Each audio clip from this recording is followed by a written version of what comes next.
New York State Racing, Parimutuel Wagering, and Breeding Law, Section 102, provides that the New York State Gaming Commission shall consist of 7 members appointed by the governor with the advice and consent of the Senate.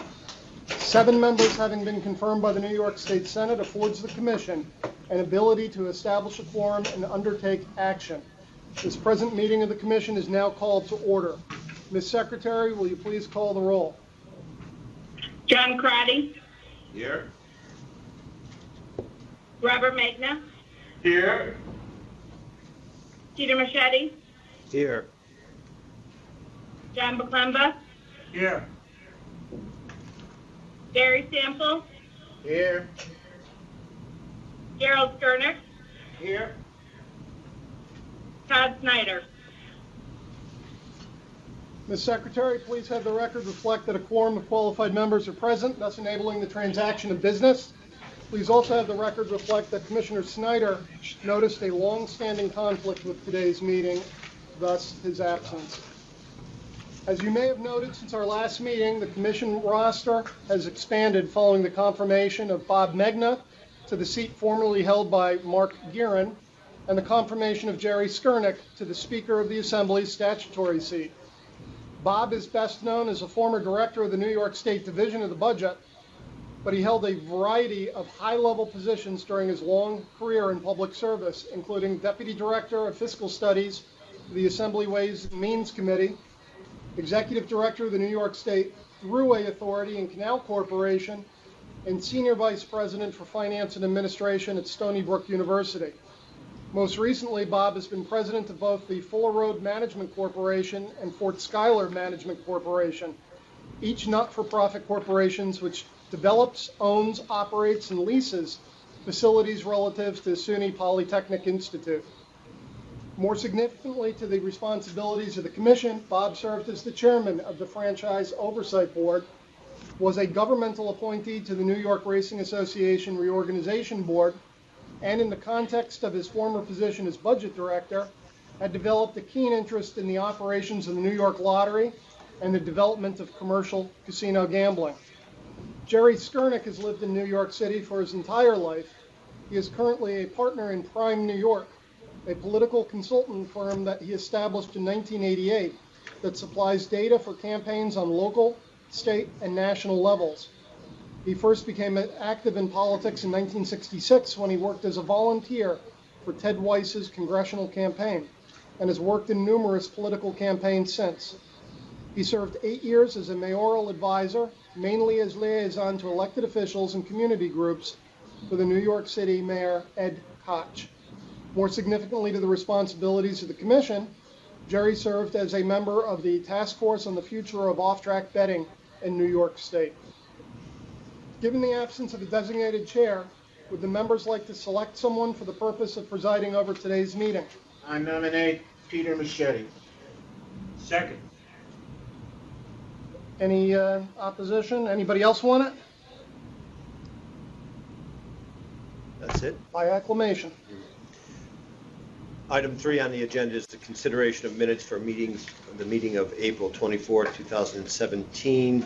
The minutes of the Commission meeting conducted on April 24, 2017 have been provided to the members in advance. At this time, I'd like to ask the members if there are any edits, corrections, or amendments. Hearing none, Madam Secretary, please let the record reflect the minutes were accepted as circulated. Next, item number 4 is rulemaking. The New York State Racing, Parimutuel Wagering, and Breeding Law, Section 104.19 authorizes the Commission to promulgate rules and regulations that it deems necessary to carry out its responsibility. Therefore, the Commission will, from time to time, promulgate rules and rule amendments pursuant to the State Administrative Procedure Act. I believe we have 6 items for consideration today. Mr. Williams, will you please outline the first item? As for Commission consideration is the adoption of a set of rules regulating telephone and internet wagering that would conform to and implement statutory requirements found in New York Racing, Parimutuel Wagering, and Breeding Law sections 1012 and 1012A. A notice of the proposed rule was published in the State Register on April 26, 2017, meaning that the public comment period closed on June 12th. Two public comments were received, one from ExpressBet and one from the New York Racing Association. ExpressBet noted that they have agreements with other entities and operate additional wagering portals under a white label. That is, ExpressBet is responsible for the acceptance and processing of all aspects of wagering activity, while the other entities undertake marketing activities and management of front-end content. Stated differently, ExpressBet operates a wagering platform that has multiple entrance stores. ExpressBet stated that they manage all settlement functions, acquire all racetrack content, own the material intellectual property, and has agreements with all relevant racetracks. They also pay all source fees to New York with respect to wagers placed by New York residents through any of their portals. As such, ExpressBet suggested language change that would require only one license, irrespective of the number of white-labeled portals operated.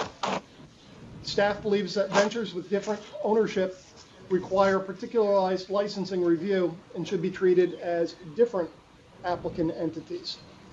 NYRA wrote that they believe that the proposed rules lack clarity and would put in-state advanced deposit wagering businesses at a competitive disadvantage. NYRA wrote that they were unable to ascertain whether the licensure procedure set forth in 4500.2 applied to both New York and multi-jurisdictional account wagering providers who wish to accept wagers from New York residents. Additionally, they raised concern that 4500.2d was unclear, questioning whether an advanced deposit wagering provider was required to obtain a separate license for each account wagering platform that the operator provided in conjunction with another entity. They noted that Oregon permitted an account wagering provider to add affiliates by amendment to the previously approved plan of operation and not obtain new licenses for platforms marketed to bettors as a distinct betting platform. NYRA also noted that they were required by existing regulations to request and receive approval for all customer rebates and promotions, and questioned whether, under 4500.3, multi-jurisdictional account wagering providers were required to abide by similar requirements and they requested the Commission give consideration to including such a requirement in the proposed rule. Staff disagrees that the proposed rules lack clarity. Staff also notes that Rule 4500.2 clearly applies to both NYRA and multi-jurisdictional account wagering providers. As to NYRA's suggestion that the rule include a requirement that multi-jurisdictional account wager providers be required to submit approvals for all customer rebates and promotions, staff notes that the approval of the rebates and promotions is not a topic covered by Part 4500, which regulates such topics as the establishment of accounts, withdrawals, credits, accounting, and auditing. NYRA submits that under a different regulatory authority. Staff recommends that the Commission adopt this rulemaking. Do Commissioners have any questions on the adoption of the rule pertaining to licensing and regulation of multi-jurisdictional account wagering providers? Hearing none, may I have a motion to adopt this rule? So moved. Second. Any discussion on the motion? Hearing none, all in favor? Aye. Any opposed? The motion carries.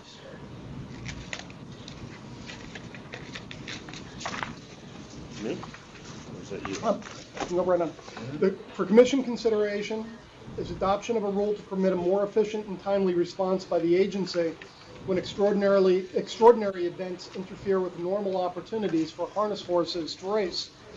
Under current rules, a harness horse that does not race for 30 days is not eligible to enter races unless a horse demonstrates its continuing proficiency to race by participating in a timed workout or qualifying race. This requirement does not apply to stakes races. On occasion, a large number of harness horses are prevented from racing within a 30-day period because of an extraordinary event, such as quarantines to prevent the spread of infectious disease, track closings, or prolonged bad weather. The proposed rule would allow staff to extend horses an additional period of time between races before having to requalify in order to maintain a sufficient supply of horses for the racetracks and to avoid such unwarranted expense and delays for horse trainers and owners. In the past, such extension of time has required the Commission to promulgate a rule change before hardship relief would be granted. This will make our regulatory scheme more responsive by eliminating the bureaucratic delay. The proposed rules also delete an obsolete reference to racing dates before the advent of year-round harness racing. A notice of the proposed rule was published in the State Register on April 26th, meaning public comment period closed on June 12th. One public comment was received. The commentator suggested that the state adopt the U.S. Trotting Association's rule, which is to allow 60 days before requalifying is necessary under all circumstances. Commission staff does not agree with the USTA recommendation and believes that the 30-day qualifying period to assure a horse is reasonably able to compete is in the best interest of the wagering public. Staff recommends that the Commission adopt this rulemaking. Commissioners, any questions on the adoption of this rule? Hearing none, may I have a motion to adopt this rule? So moved. Second. Any discussion on the motion? Hearing none, all in favor? Aye. Any opposed? The motion carries. Next item. For Commission consideration are proposed rules authorizing and regulating a new category of lottery licensee to take requests through a computer or mobile network to purchase lottery draw game tickets as the customer's agent and deliver purchase tickets to the customer or, under certain circumstances, credit the customer with winnings cashed by the courier service as agent to the customer. Standards for licensing, safeguarding of patron deposits, ticket sales, methods of delivery, and payment have been addressed. Recall that various businesses have developed models wherein they've been undertaking this activity unregulated. These proposed regulations would fill the void, providing standards for the activity and ensuring that a reasonable patron safeguards are in place. A draft of this proposal was shared with known interested parties, and their input, where appropriate, was incorporated into the current proposal. Commissioners, any questions on the proposal of this rule? Yeah, just one, actually, just one. Do we have any idea, Rob, how many people are actually participating in this market? I'm going to defer to Gwen. Are you there? No, she's not in that room. I was going to defer to Gwen, but apparently she's occupied. We do not know the number of individuals, but this activity had been previously engaged in New York State and had received widespread publicity. And we had some sort of evidence of where they had been purchasing the tickets before, and it indicated that they had hundreds, if not more, customers on each occasion. This was one individual retail applicant. Any further discussion? Just, Ed, was there any consideration of specifying the fees that could be charged for this service? Or putting a cap on the fees that could be charged for this service? The way it's drafted in the rules proposal is a reasonable fee is determined by the commission, but nothing specific in the actual language of the text. So it would be up to the commission to determine what is reasonable? Correct. Would that be on a case-by-case basis? Thank you. That would seem to put quite a burden on the commission to determine. Well, the commission as an agency would be under an obligation to treat like licensees in the same manner. So whatever the cap the commission staff in licensing might think is a reasonable cap would then be applicable to everybody. So you'd have a fee cap that would be statewide, is what you're suggesting? It would be statewide. We just And haven't developed that. You're going to get back to us with that at some point? The text of the rule leaves it as a reasonable fee as determined by the commission. So we could see what people propose or what licensees propose and In the application process. in the application process, licensing process, and not commit ourselves to anything before we know what the market looks like.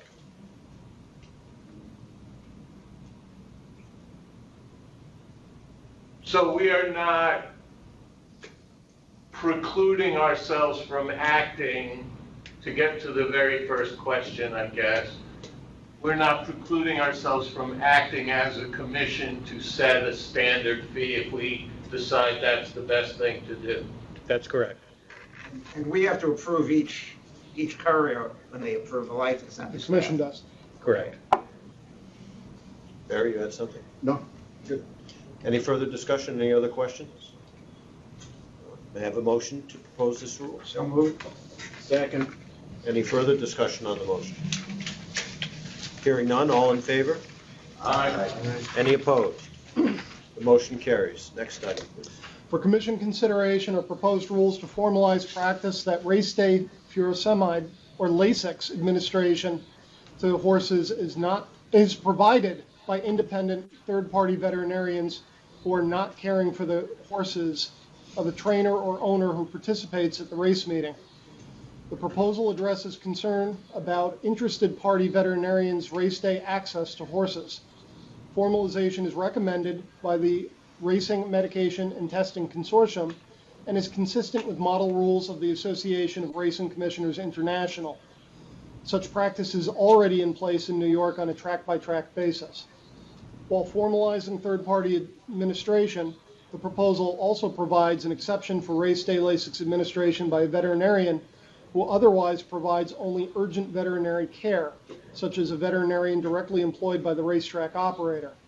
Track veterinarians do not have a conflict of interest from an ongoing veterinarian-trainer relationship, as their function is only to provide immediate, urgent veterinary care for an owner or a trainer on an ad hoc basis with no ongoing veterinary-client relationship created.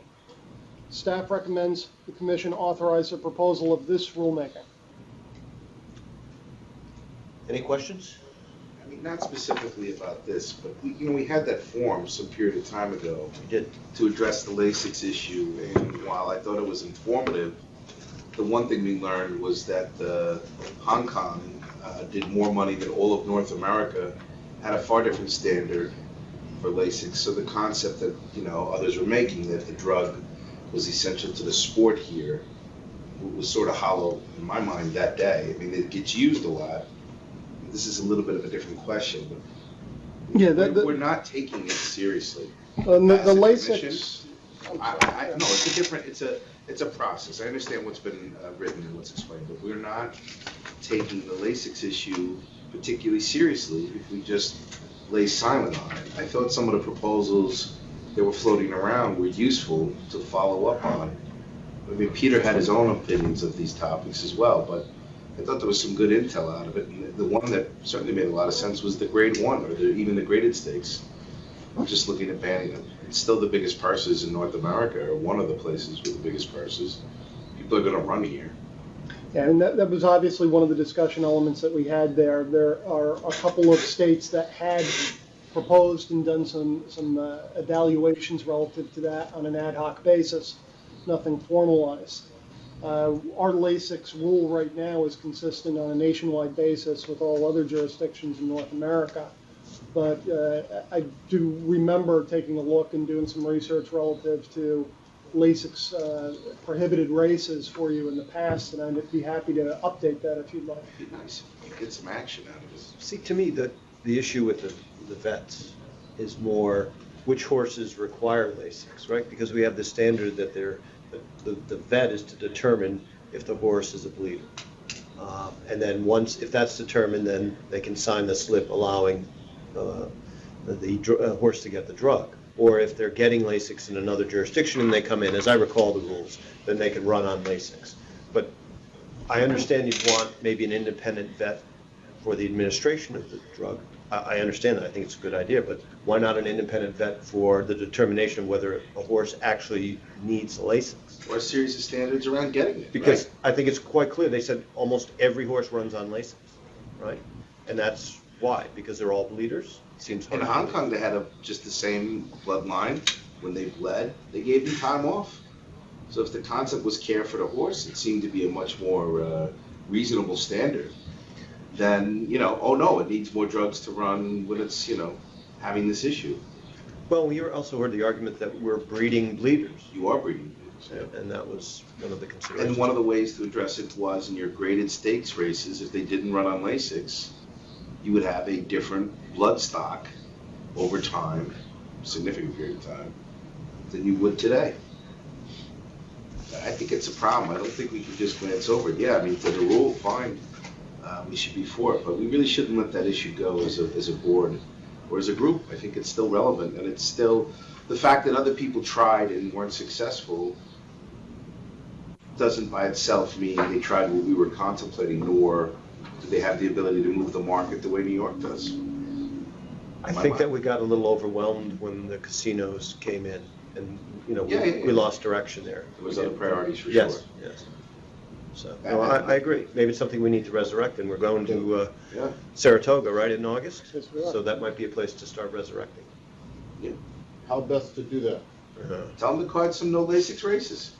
But I don't think we're in a I mean, position it's of the telling next them to step, do that. yeah, it's the next step for us, how best to at least, We have to resurrect we the had the discussion. issue, we had it on the table, Yep. other things came up, went below the radar. Yep. My question is, y'all have better sense of this than I do, how do we get it at least back on the table again?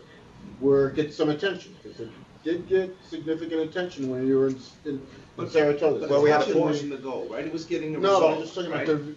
the, It seemed like there was a lot of rhetoric back and forth, but I still didn't understand what the harm was with trying some different approaches, even on a small scale.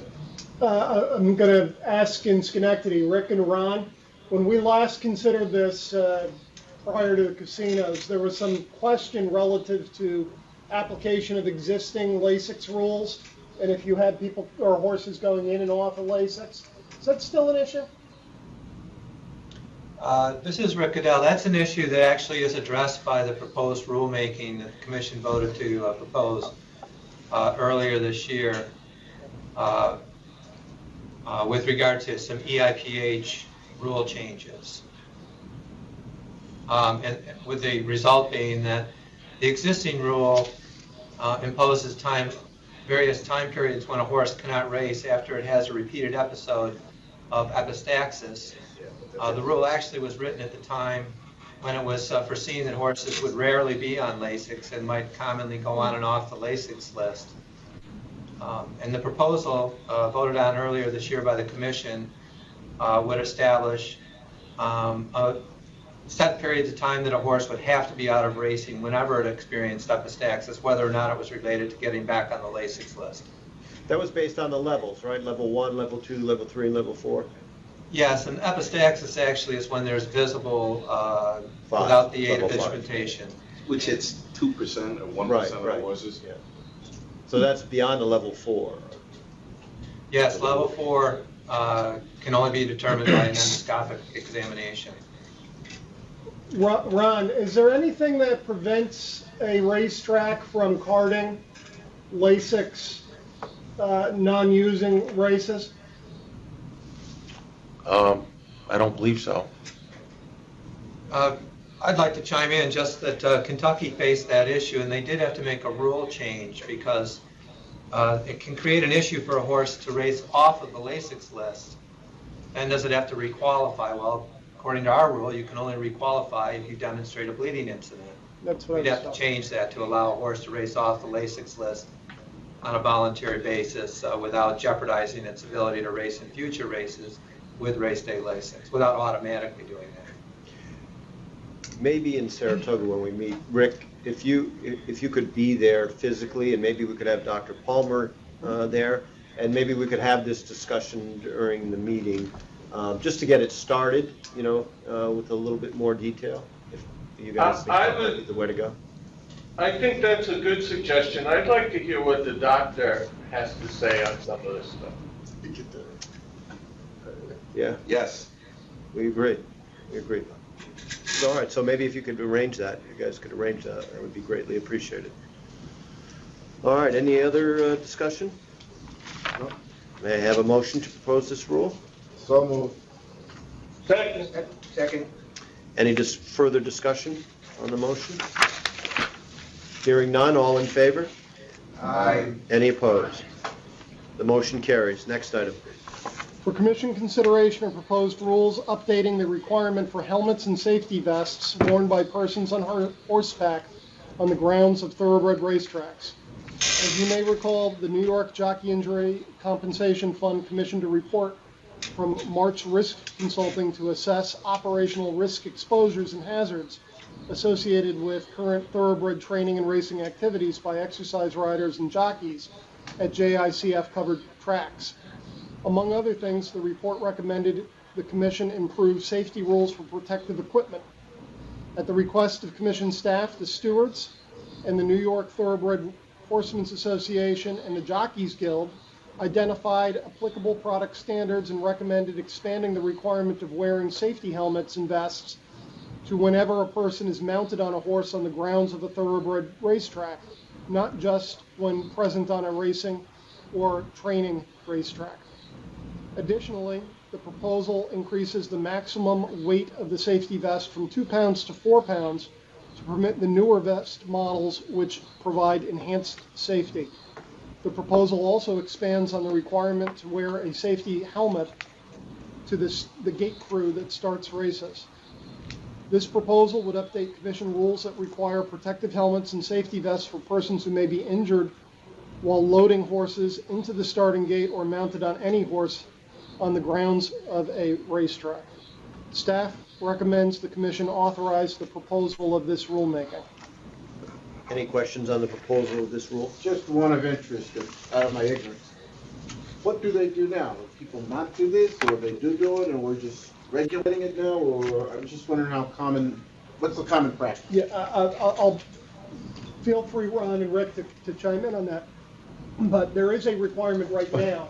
What we're doing is we're expanding the number of people that are required to wear this protective equipment and also updating the rules so it'll reflect newer changes in the equipment can be incorporated into our old rule. Yeah, that's my question. The people that we're capturing now do or don't They do. on a voluntary basis? No, it's on a rulemaking basis. Their exercise riders and jockeys are required to wear safety vests and helmets. Understood. And then we're expanding it to other individuals, the gate. Correct. Yes. What do the gate people currently do and similarly situated people currently do? Just as a safety precaution for themselves, what's their common practice? I'm sorry, I didn't hear the question. People at the gates. Yeah, they wear helmets and vests. They're required by the track. There's a certain category that's currently regulated. We're expanding the universe of people being regulated. What do those individuals that we're including now that hadn't been formally included currently do on a voluntary basis? The gate crew. Do they wear the safety equipment or not, or we don't know, or I just want to get a sense of how new this would be to them or not. Well, everybody on a horse right now has to wear a helmet and a vest at the track, and this is a result of the Jockey Injury Compensation Fund had issued a report, and this is following up on that report, basically, of expanding to the different types of helmets and vests that individuals can ride at the track. Right now, it's only a few items that are listed as being protective for the riders of horses. This is expanding it to a number of different other products for both vests and helmets. But to Barry's point, everyone's already wearing something. They're wearing something. On the racetrack. In the gate, I believe, my recollection is most individuals wear safety vests and helmets, but it's not a requirement. Would this also apply to trainers? Because sometimes you see them on their on horse. Would apply to trainers. If they're on a horse, yep. Thank you. Anything else? May I have a motion to propose this rule? So moved. Second. Any discussion on the motion? Hearing none, all in favor? Aye. Any opposed? The motion carries. Next item, please. For Commission consideration of proposed rules to govern interactive fantasy sports. In 2016, the state legislature authorized certain types of IFS contests, declaring the activity is not a game of chance, are not wagers on future contingent events, not under contestants' control or influence, and do not constitute gambling. The proposed regulations seek to foster strong consumer protections and ensure that IFS contests remain within the scope of activity the legislature authorized.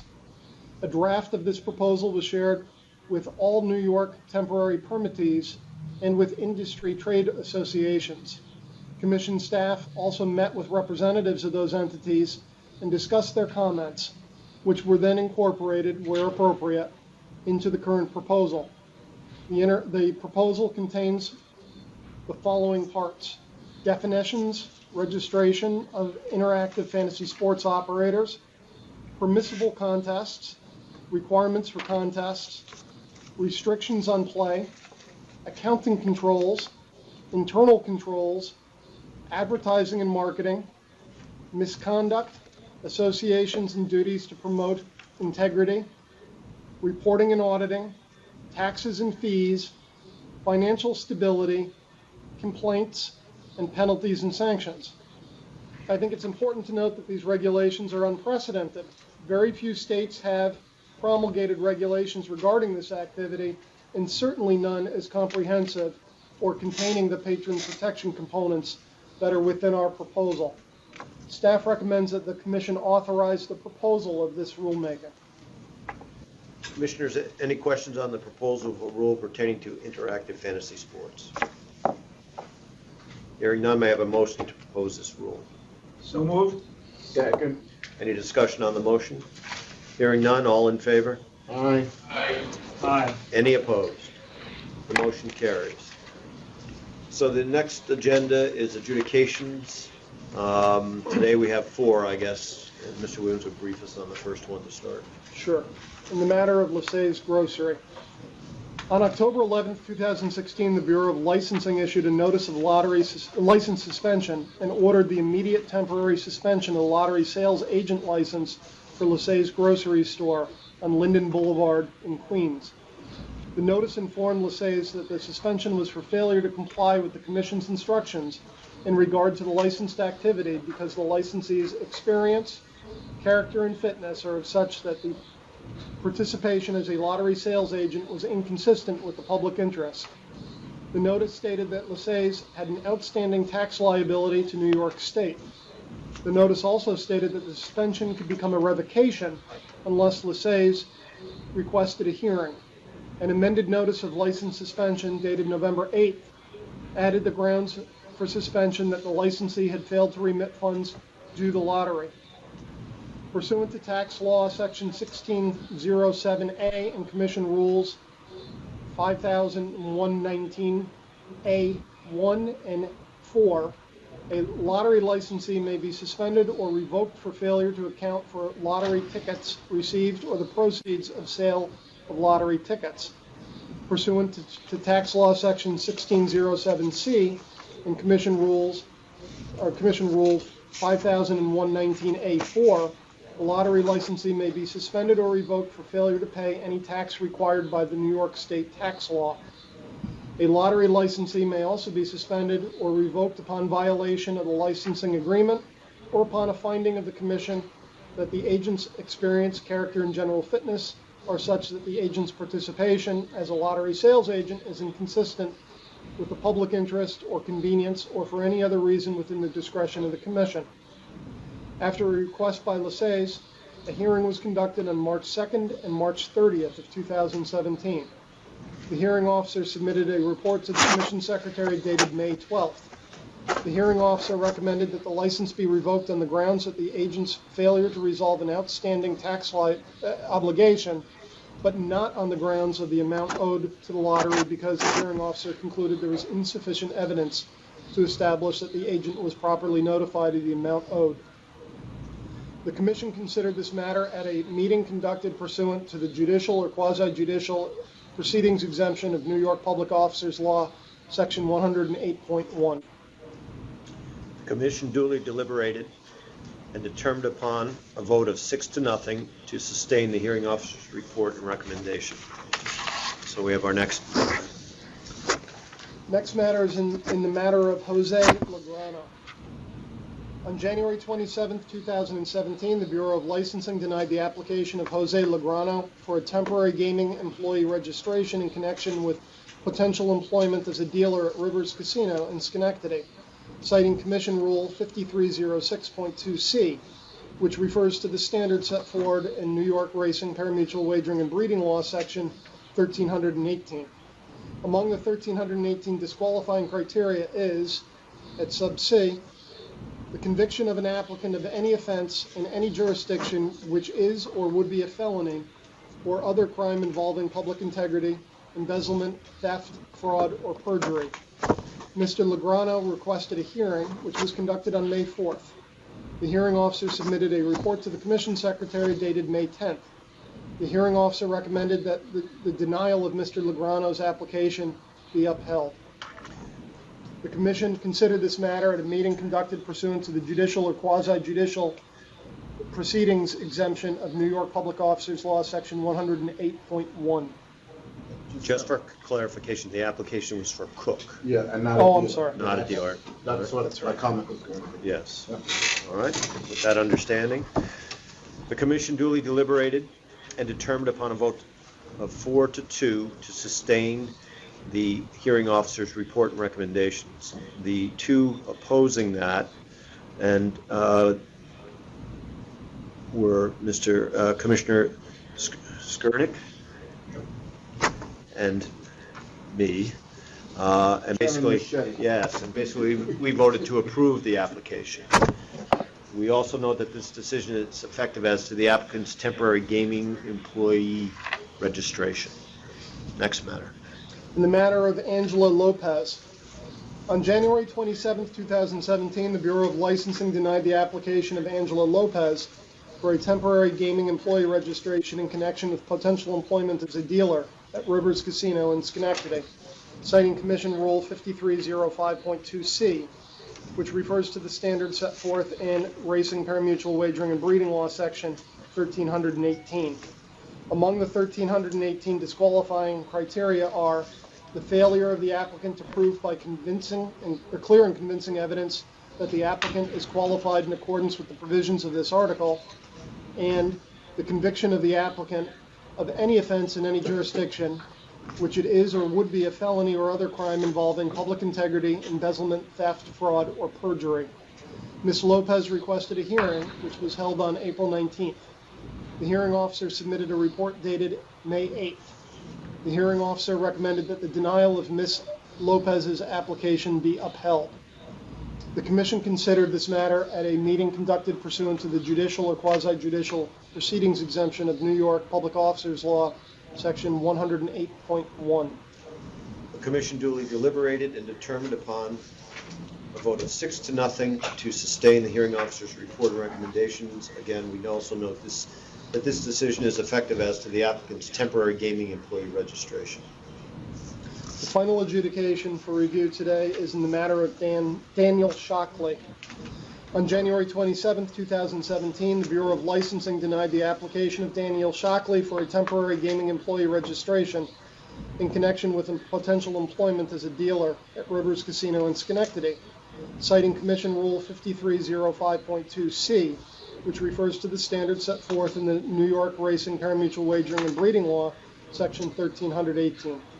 Among the Section 1318 disqualifying criteria are the conviction of the applicant of any offense in any jurisdiction which is or would be a felony or other crime involving public integrity, embezzlement, theft, fraud, or perjury, and committing prior acts which may have not been prosecuted or in which the applicant or any person required to be qualified under this article as a condition of license was not convicted but performed a pattern of misconduct that makes the applicant unsuitable for a license under this article. Mr. Shockley requested a hearing which was conducted on April 19, 2017. The hearing officer submitted a report dated May 9th. The hearing officer recommended that the denial of Mr. Shockley's application be upheld. The Commission considered this matter at a meeting conducted pursuant to the judicial or quasi-judicial proceedings exemption of New York Public Officers Law, Section 108.1.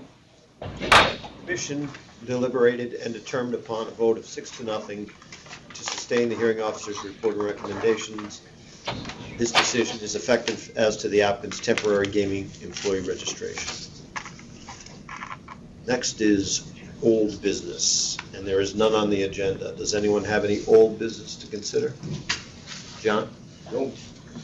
So we talked about the Lasix. Yep. I think that'd be good. It'd be nice to see something come out of that besides rhetoric, because in the end, it seems like there's a real undercurrent by a portion of the racing community that would like to see it happen, and an equally strong and perhaps louder current that doesn't. I don't know why you can't at least take a look at, you know, Hong Kong does the handle of all of North America.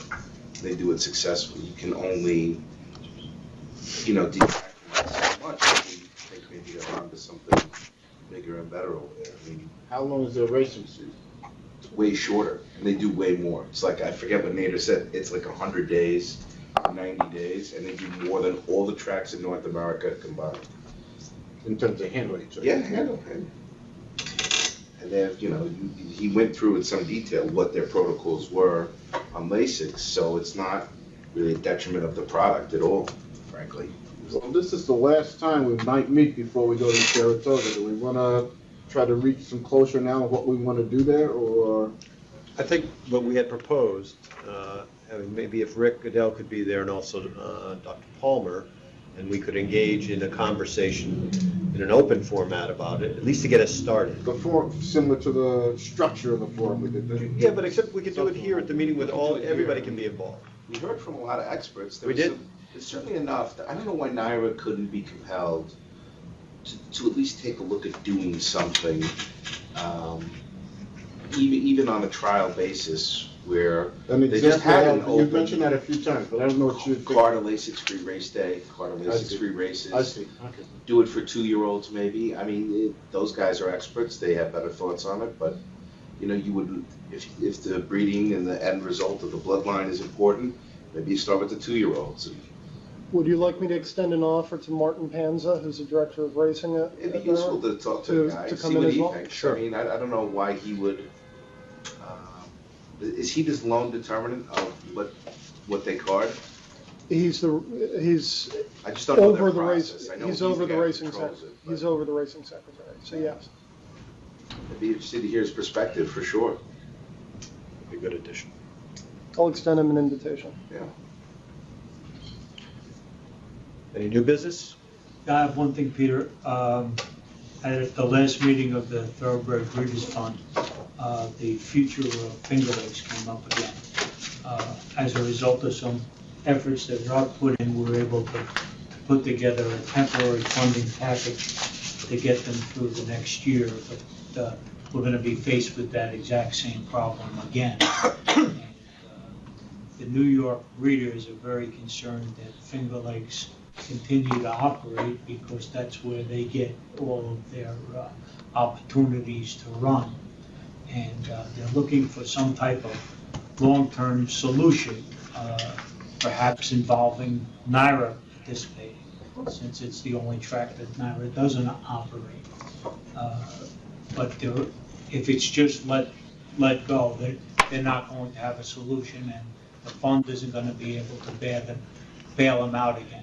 With the new casinos opening up, the funding is dissipating. So they're looking to the commission to at least discuss it and have some of our expertise on how we might help them to continue operating. Any sense on how NYRA feels about this? If they're even aware of it? I was told about 10 years ago they were very interested in acquiring Finger Lakes, and the owner was not interested in selling at that time. But that was 10 years ago. So the Industry's changed a lot since then. landscape has changed totally. But I think for the industry, for the farmers, and the success of the New York breeding operation, Finger Lakes is going to be really important to them. And I think it would be a real tragedy to let it go. And I don't think we'd be able to pull that coalition together again, Rob, that you did last time. It was a 2-year deal. But it is a long-term concern. Yeah. So, but what we're going to have, right, is the first year where you're going to see whether or not, or to what degree there's cannibalization with the opening of the casino and how it affects the racing out there, right, the slots. Yes. And then its profitability. They were ready to shut down last year without this infusion of new funding. So at the end of the 2-year period, they're going to be in the exact same position unless some type of long-term solution.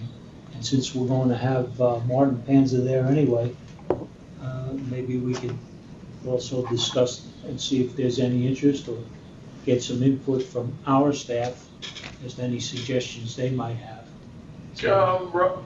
Rob, on this issue, is there a structure to the Saratoga meeting? Do we bring NYRA folks in? How does that work? They have usually attended, but they don't generally present.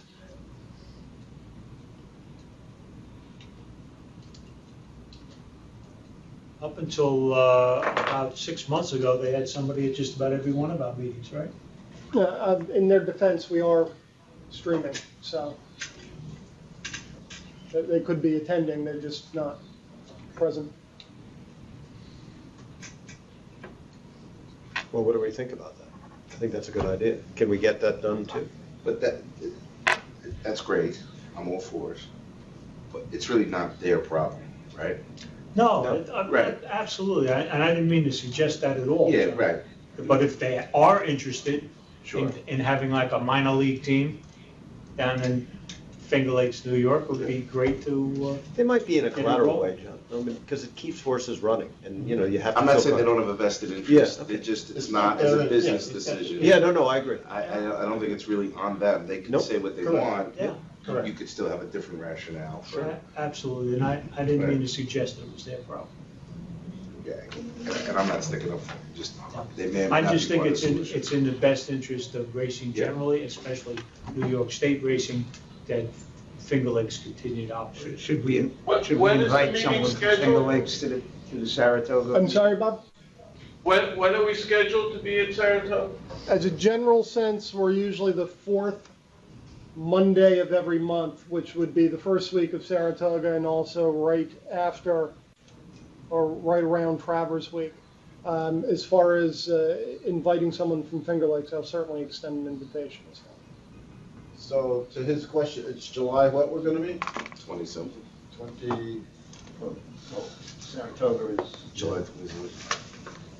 that's not the first week, that's July. the, 24th, July 24th would be the fourth Monday. That's opening day. opening day. No. Opening day is Friday, this yeah. Friday. And then the fourth, That's about when we did it last year. No, we did it after the traffic. the fourth in August, After it's the the 28th 28th. last year we did it? Oh. Yeah, Past couple of years, we actually haven't had meetings in July.